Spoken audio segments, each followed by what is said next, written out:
state of play right now with Russia and Ukraine and this conflict and President Trump's position? Are you glad that India took the position it did? I mean, it carried on buying Russian oil and gas, for example. Yes, I'm still wiping the egg off my face because I was the one person in the parliamentary debate who actually criticized the Indian position at the time, back in February 22, on the well-worn grounds that Espen will understand, because he and I talked about all this in my UN days, that there was a violation of the UN Charter, that there had been a violation of the principle of the inviolability of borders, of the sovereignty of a member state, namely Ukraine, and we had always stood for the inadmissibility of the use of force to settle international disputes, and all of those principles, I said, had been violated by one party, and we should have condemned it.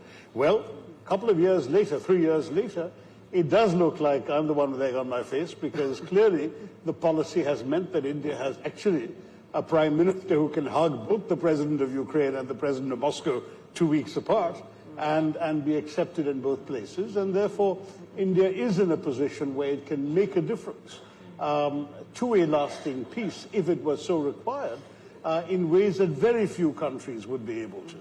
And it's partially, I mean, again, going back to some of the things that Stephen Harper and Espen said, distance helps.